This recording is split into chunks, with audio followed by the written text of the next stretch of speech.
Des affaires intérieures, de l'administration publique, de l'information, de la gestion des catastrophes de la Grenade. L'Assemblée va maintenant entendre une déclaration de son Excellence Rimtalda Jean-Emmanuel Ouedraogo, Premier ministre et chef du gouvernement du Burkina Faso. Je prie le protocole d'accompagner son Excellence et de l'inviter à prendre la parole devant l'Assemblée.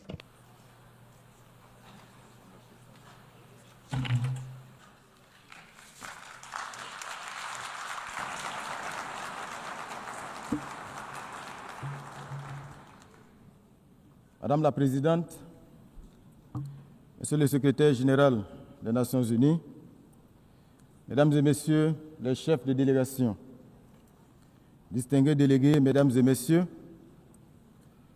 j'ai l'insigne honneur et le grand privilège de prendre la parole au nom du camarade président, le capitaine Ibrahim Traoré, président du Faso, chef de l'État, à l'occasion de la présente session, afin d'y porter la voix du peuple digne et intègre du Burkina Faso. Aussi me charge-t-il d'adresser ces fraternelles salutations à tous les citoyens du monde épris de paix et de liberté.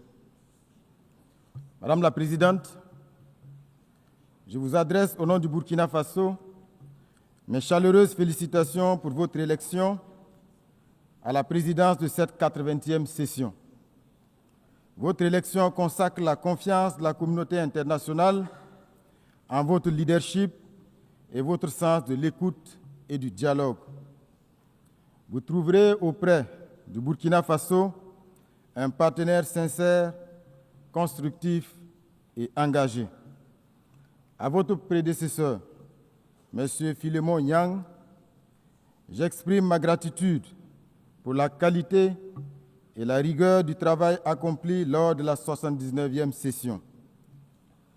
Madame la Présidente, distingués délégués, Mesdames et Messieurs, le Burkina Faso souscrit pleinement à la déclaration prononcée au nom de la Confédération des États du Sahel par la République sœur du Mali. Ensemble, avec le Niger, nous avons une communauté de buts et d'aspiration dans un espace de renouveau et de rupture.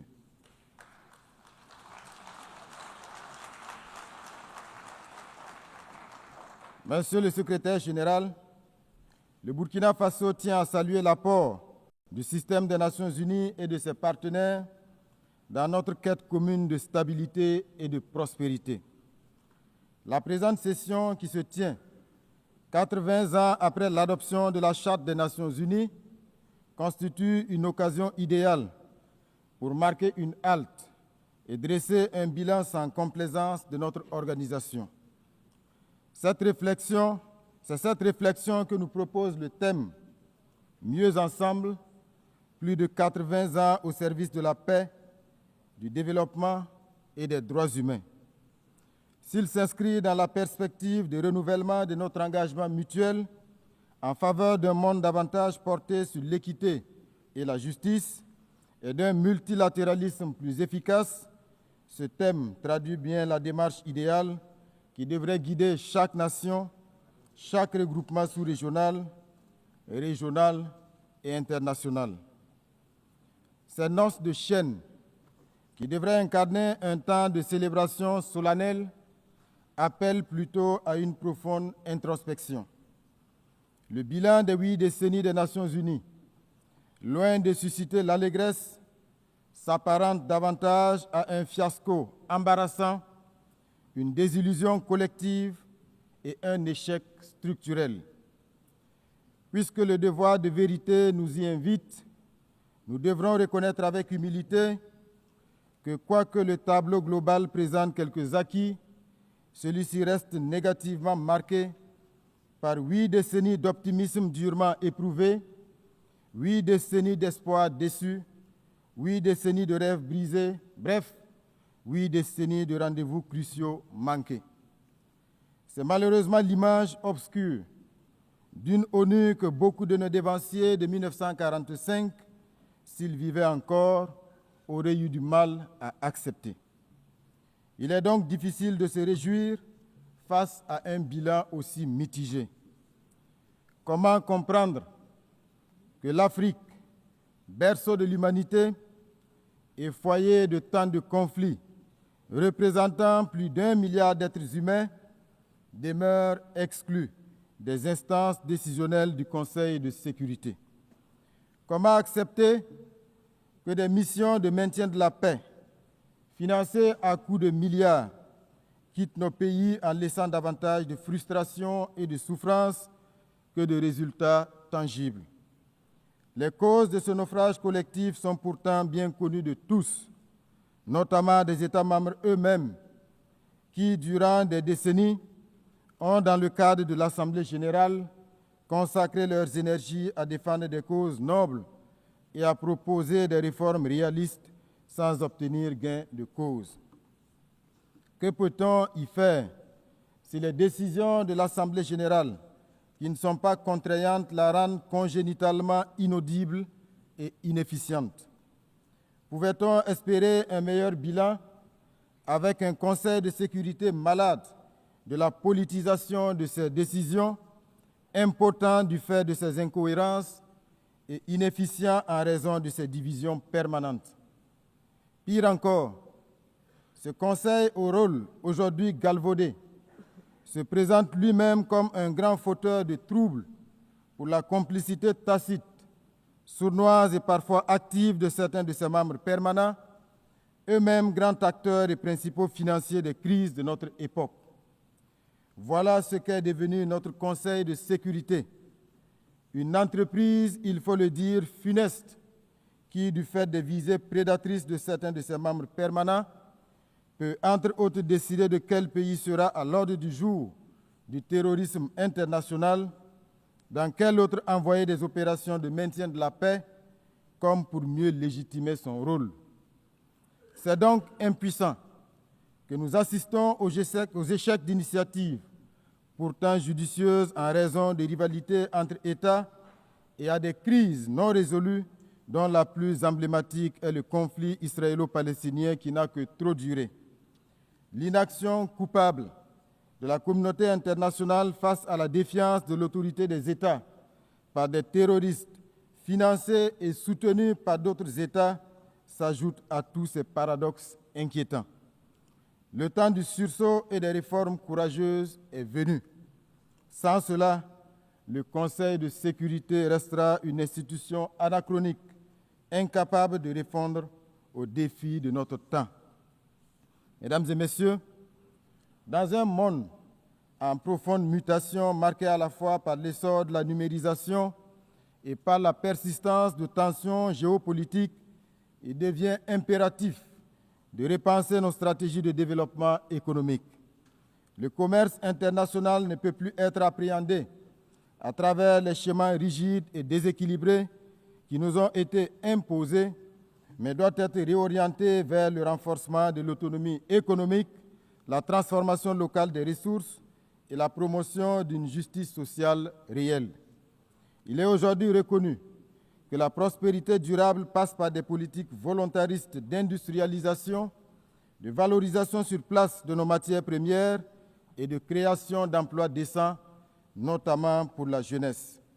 C'est pourquoi il est urgent de répondre avec le cycle, il est urgent de rompre avec le cycle de dépendance aux exportations de produits bruts, un modèle qui accroît la vulnérabilité de nos économies et freine inexorablement notre émergence. Au Burkina Faso, les initiatives présidentielles traduisent cette volonté ferme de bâtir une économie productive, inclusive et résiliente, capable d'offrir de nouvelles perspectives à nos concitoyens. C'est dans ce sens que mon pays réaffirme son attachement à l'édification d'un système commercial multilatéral plus juste et plus équitable, fondé sur la solidarité internationale et tirant pleinement parti des avancées scientifiques, technologiques et de l'innovation, véritable levier d'un développement durable et partagé. Madame la Présidente, mon pays traverse, comme d'autres nations du Sahel, une des épreuves les plus difficiles de son histoire. Depuis près d'une décennie, le Burkina Faso est agressé par des terroristes soutenus par des forces obscures. Ces groupes convoitent nos ressources, cherchent à briser notre souveraineté et à imposer la loi du chaos. Mais loin de nous résigner, nous avons fait le choix de la dignité et de la résistance. Sous le leadership du camarade président, le capitaine Ibrahim Traoré, nous avons décidé de prendre notre destin en main, en mobilisant nos forces de défense et de sécurité, appuyés par les volontaires pour la défense de la patrie, véritables héros du quotidien, en instituant le fonds de soutien patriotique, alimenté par les contributions volontaires de nos citoyens, de notre diaspora et des amis du Burkina Faso à travers le monde. Depuis 2023, ce fonds a déjà collecté plus de 413 milliards de francs CFA, preuve éclatante de l'unité et du sursaut patriotique de notre peuple. En engageant des réformes historiques pour atteindre la souveraineté alimentaire, réhabiliter nos terres, relancer notre production agricole et réduire notre dépendance aux importations. Ces efforts déployés par tout un peuple déterminé portent leurs fruits. Plus de 72% de notre territoire ont été reconquis, des milliers de déplacés internes regagnent leur localité, des écoles rouvrent, des services sociaux reprennent vie. Le Burkina Faso démontre ainsi qu'un peuple uni et debout peut surmonter les épreuves les plus dures. En tout état de cause, le Burkina Faso réaffirme en toute responsabilité que ses priorités ne sont pas négociables et que ses choix sont plus que jamais à respecter. Mesdames et messieurs, nous inscrivons notre action dans le sens des vertus de la solidarité et de l'unité avec la conviction profonde qu'un peuple rassemblé autour d'un idéal commun peut accomplir de grandes choses. Les efforts conjugués de nos concitoyens de l'intérieur comme de la diaspora et leur adhésion enthousiaste à la dynamique impulsée nous confortent dans la justesse des choix que nous avons opérés sous le leadership du camarade président du Faso. L'engouement suscité par le Fonds de soutien patriotique et l'initiative présidentielle Faso-Mebo en est la parfaite illustration. Institué en 2023, en appui au plan d'action pour la stabilisation et le développement, le Fonds de soutien patriotique a pour vocation de mobiliser de manière endogène des ressources nationales supplémentaires afin de renforcer nos capacités de défense et d'investissement stratégique. Ce fonds a suscité une adhésion massive tant à l'intérieur du pays qu'au sein de notre diaspora. Madame la Présidente, la poursuite méthodique de nos réformes nous permet de saluer aujourd'hui des avancées majeures en matière de gouvernance économique, meilleure maîtrise des dépenses publiques, gestion optimisée des ressources humaines de l'État, rationalisation des charges institutionnelles et maintien d'un endettement viable. Ces efforts sont également perceptibles dans la redistribution plus équitable des richesses nationales afin que les ressources abondantes de notre territoire profitent pleinement aux citoyens qui œuvrent à l'essor du pays et non à quelques intérêts extérieurs ou à leur relais interne. Malgré les difficultés inhérentes à la crise sécuritaire et humanitaire, les actions gouvernementales couvrant l'ensemble des secteurs de développement socio-économique enregistrent des succès notables. Mesdames et messieurs, c'est pourquoi nous nous étonnons des postures condescendantes de certaines agences onusiennes qui s'autorisent à s'immiscer dans notre débat national à travers des narratifs biaisés et déconnectés des réalités du terrain. Nous rejetons avec fermeté le rapport intitulé « Les enfants et le conflit armé au Burkina Faso », émaillé de contre-vérités et dont l'intitulé même relève d'une manipulation sémantique. Je voudrais à cette occasion saluer le courage de nos forces combattantes et rendre hommage aux martyrs civils et militaires tombés sur le champ d'honneur pour la défense de notre souveraineté. Madame la Présidente, nous l'avons toujours proclamé, le terrorisme est devenu le prétexte bien trouvé de certains États pour spolier les ressources africaines. Ainsi, nos pays se retrouvent confrontés à des terroristes qui ne sont en réalité que des supplétifs d'armées étrangères prédatrices. Certains États, d'ailleurs, ne se cachent même plus pour revendiquer publiquement le soutien qu'ils apportent à ces criminels. C'est le cas de la France, du régime Macron, dont les médias publics, en plus de la désinformation quotidienne, sont devenus des relais de la communication des criminels, auteurs d'attaques lâches et barbares perpétrées contre de paisibles citoyens. À ce sujet, nous renouvelons notre appel quant à la suite réservé à l'adresse du 20 août 2024 par les États membres de la Confédération des États du Sahel au Conseil de sécurité et qui demeure à ce jour sans réponse. Ce silence persistant ajoute au discrédit de l'institution et laisse planer le doute sur une complaisance implicite.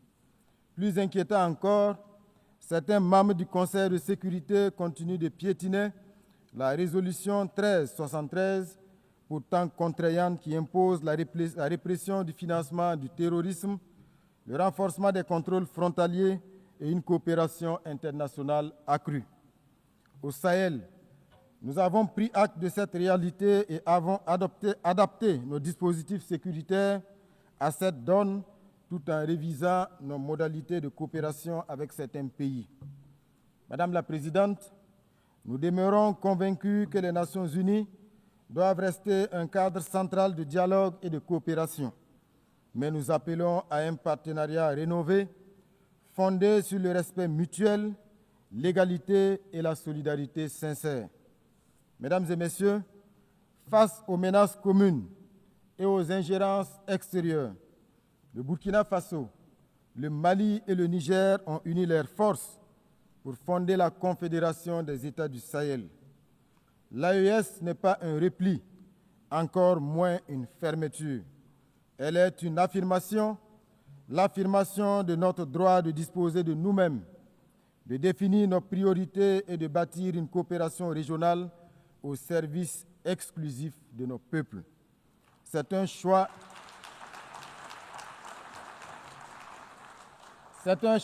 de dignité. C'est le refus d'un système où nos pays servaient trop souvent de terrain de manœuvre pour des agendas extérieurs. C'est la volonté d'être acteur principal de notre histoire et d'écrire nous-mêmes l'avenir de nos enfants. L'AES s'inscrit dans la continuité du combat de figures panafricanistes telles que Thomas Sankara, Patrice Lumumba ou Kwame Nkrumah. Aujourd'hui, une nouvelle génération de leaders assume ce flambeau avec la ferme conviction inspirée du père de la Révolution d'août 1983 que seule la lutte libère.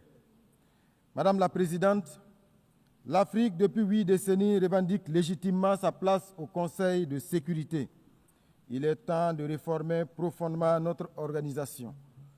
Plus concrètement, il s'agit de mettre en œuvre une réforme courageuse du Conseil de sécurité, en accordant à l'Afrique une représentation permanente, d'améliorer la gestion des ressources pour rendre l'ONU plus efficace et plus proche des peuples qu'elle prétend servir, de s'attaquer avec fermeté aux causes structurelles de l'injustice internationale, qu'il s'agisse du terrorisme instrumentalisé, du blocus de Cuba, des sanctions contre le Venezuela, la Russie, l'Iran, le Nicaragua ou de l'impasse du conflit israélo-palestinien. Le Burkina Faso souscrit à la vision de la Chine sur la communauté d'avenir partagée.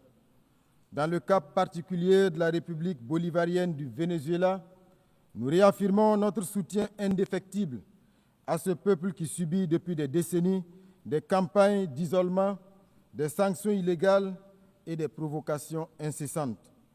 Face à cette ingérence flagrante dans les affaires souveraines d'une nation et cette agression économique aux conséquences humanitaires désastreuses, nous exprimons notre solidarité avec ce pays qui résiste avec dignité pour préserver son droit de choisir son propre destin sans ultimatum ni dictat étranger. Nous appelons donc à la raison et à la diplomatie pour que cesse toute action hostile contre le Venezuela. Monsieur le secrétaire général, je voudrais à présent m'adresser à vous. Il est vraiment temps pour notre organisation de changer de paradigme, car l'ONU se retrouve aujourd'hui dans la même situation que la défunte Société des Nations. Elle est incapable d'imposer sa voix et faire respecter ses propres principes, incapable de faire appliquer ses décisions et résolutions aux puissants, incapable de faire respecter le droit international, incapable de régler les multiples conflits et incapable d'évoluer et de se mettre au niveau des défis actuels. Monsieur le secrétaire général, vous avez une belle occasion de rentrer dans l'histoire en prenant vos responsabilités pour une transformation en profondeur de cette organisation qui a suscité à sa création tant d'espoir. Vous avez le soutien ferme de millions de citoyens du monde pour faire de cette organisation un véritable garant de la paix et de la sécurité dans le monde et non un instrument de domination aux mains des forts du moment. Malgré les pressions diverses et les enjeux de pouvoir, nous vous savons assez ingénieux pour affranchir l'Organisation des Nations Unies et la placer à la hauteur de nos ambitions communes.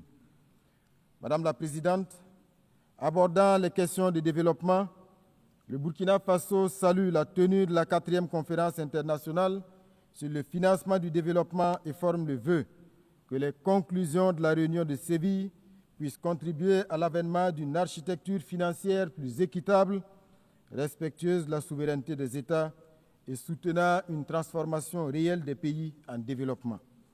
Dans la même veine, il demeure impérieux de s'attaquer aux facteurs qui constituent un frein à la pleine réalisation des objectifs de développement durable censés transformer positivement notre monde sous l'égide des Nations Unies. Mesdames et messieurs, 80 ans après la Charte des Nations Unies, notre organisation est loin d'avoir répondu aux espoirs de 1945. 80 ans après, le monde est plein d'injustices et de souffrances et les risques d'un autre conflit généralisé se précisent et sont source d'inquiétude pour l'avenir. Mais il n'est pas trop tard pour redonner à notre maison commune l'élan qui lui manque. Le Burkina Faso, fidèle à son héritage panafricaniste, réaffirme sa foi en un multilatéralisme rénové, juste et équitable. Nous sommes résolus à défendre notre souveraineté et notre dignité, mais nous tendons la main à toutes les nations éprises de justice, de liberté et de solidarité. Vive l'Organisation des Nations Unies réformée et crédible. Vive la Confédération des États du Sahel. Vive le Burkina Faso digne, souverain et debout. La patrie ou la mort, nous vaincrons. Je vous remercie.